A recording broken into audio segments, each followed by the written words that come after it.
ay rated PG. Patnubay at gabay ng magulang ay kailangan sa mga batang manonood. Kung anong gawin mo sa akin, yun lang din ang gagawin ko sa'yo. Tagumpay ang plano ko.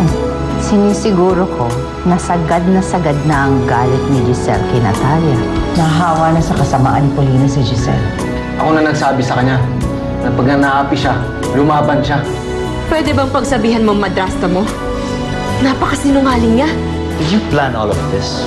Binabayaran kita para mag-i-spill ako. Ano gusto mo sabihin kay Giselle? Nakasangkot ka sa mga pangyayaring to. Kabaw may pakana ng gulong to. Ba't ka ba nangingialam?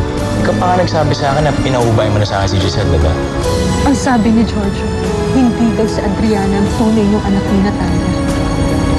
So, tama ko pala yung kutob ko. Ano ba ang kuto mo? Alam niyo na, hindi ako tunay yung anak. Huwag niyo po akong iiwan.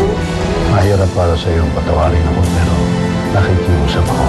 Nasabi ba sa'yo ng mama mo kung nasan ang papa mo? Inabando na kami ng papa. Kaya wala na akong interes malaman kung nasan siya. Please take care of our daughter. Sana lang mapatawad na rin niya ako. Nabuhay ako na walang ama. Hindi ko alam kung mapapatawad ko kayo. Kahit hindi mo ko mapatawad, gusto ko lang malaman mo. Mahal na mahal kita. Malis na kayo.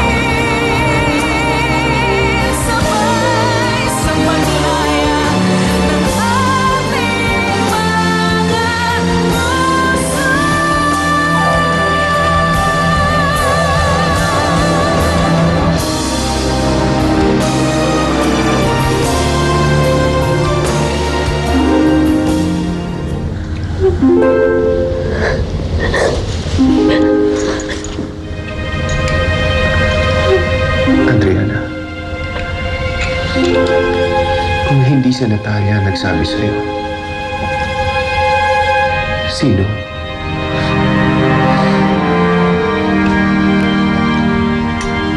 At paano mo nalaman na hindi ka namin anak?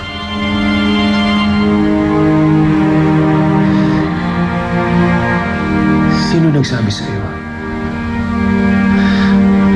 Adriana, sino? Paano mo nalaman na hindi ka namin anak?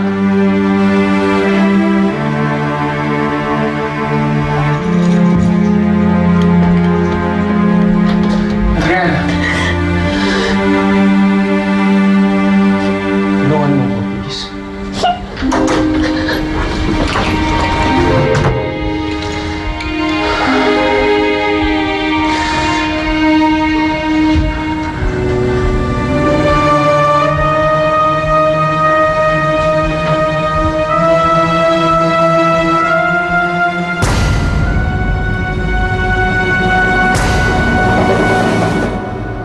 Umalis ka na, Calvin. Umalis ka na.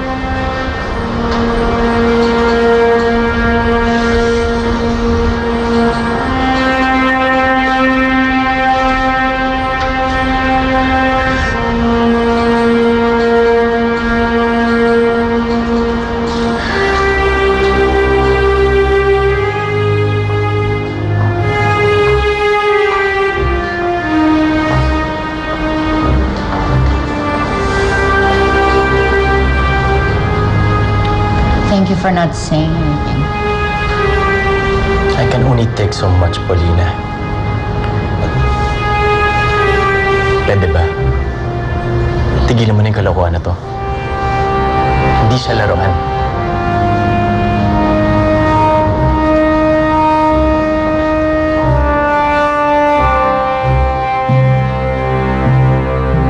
Galit na galit sa akin si Natalia. Hindi ako mapatawad. Ay, nako. Like mother, like daughter. Napakatigas ng puso ng mag-inang yan. Sa bagay, hindi ko naman sila masisi. Sinira ko ang buhay namin. Manolo, don't lose hope. Kahit paano ay napatawad ka ni Claudia, di ba?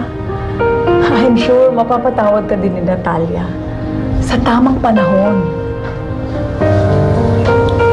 Napakasama akong tao. Christy, sigurado ka ba? Buhay ang ama ni Natalia? Kaya nga mas lalong emotional ngayon si Natalia eh. Pero huwag ka mag-alala. Kinausap ko na siya para mailabas niya ang lahat ng sama ng loob niya sa tatay niya. Christy, yung tungkol sa anak namin ni Natalia, may balita na ba? Nay, bakit po kayo umiiyak?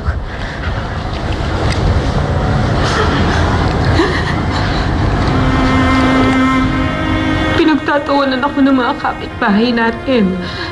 Napanood daw nila yung chismis tungkol sa'yo. Yung mga sinabi na pokpok daw ang nanay mo tapos ang tatay mo adik.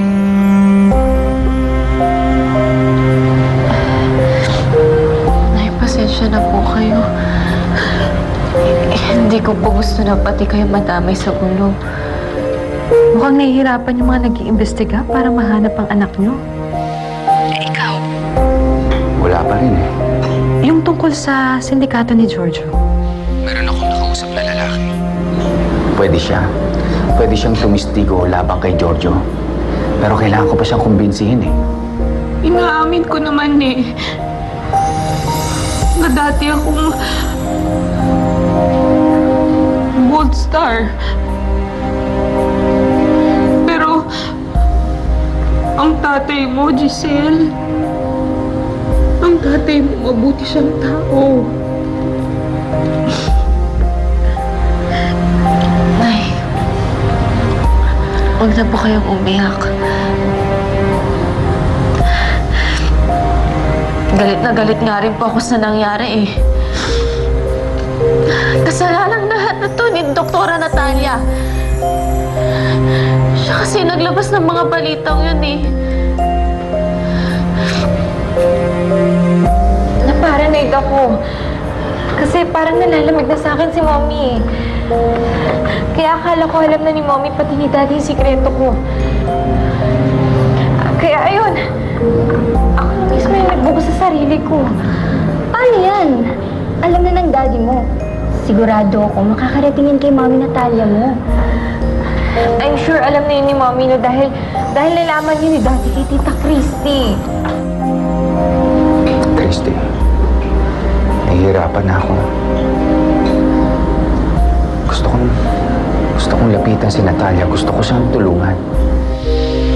Pero hindi maaari. Dahil may lalaki nagmamanman sa akin. Armadong lalaki. Alam niya kung saan ako nakatira. Alam niya ang mga lakad ko. Pero paano mo magagawa yun kung may nakasunod sa bawat kilos mo? Kaaway kasi si Ma'am Paulina at saka si Doktora Natalia. Kaya pati ako dinadamay nila. Pati nga si Adriana eh.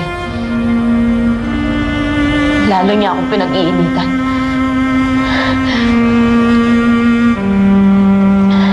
Kinuha na nga niya yung concept ng billboard ko tapos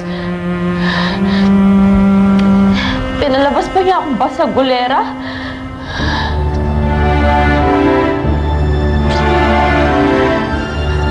Nagawa ni Adriana din sa'yo. Pero kahit naman alam na nila, siguro naman di ka nila itataboy. Mabait naman sila, di ba? Eh kung babalik ka kay Doktora Paulina, tatanggapin ka kaya niya ulit? Alam ko na, Christy. Sigurado ko alam ni Paulina kung sino ang tunay na anak namin ni Natalia. Dahil siya mismo ang umantong kay Adriana. Anong gagawin mo? Pupuntahan mo siya? Sa tingin mo ba sasabihin niya sa'yo kung anong totoo? No way! Kate, kahit pa maghirap ako, hindi na ako babalik sa kanya. Hello? Okay ka lang? Kaya mo ba maging ha? I can't imagine. Hindi ko naman inakalang aabot sa ganitong lahat eh.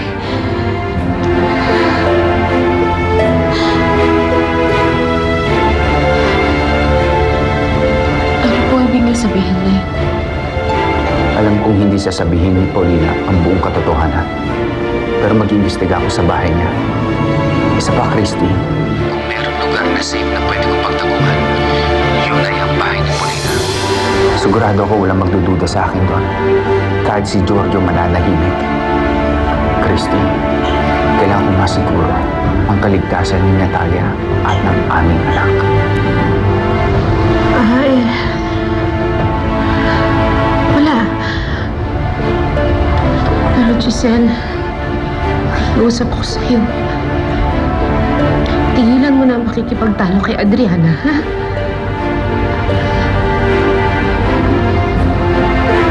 Di naman po ako yung nauna eh.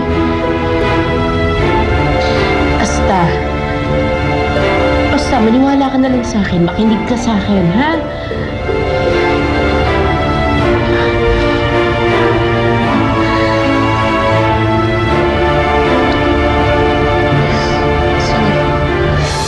Kailangan ko mabura si Giselle sa buhay ko.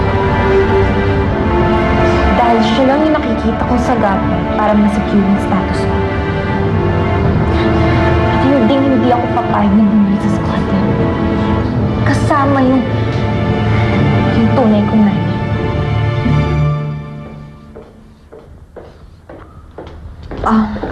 Natalia, dumating na nga pala yung result ng DNA test.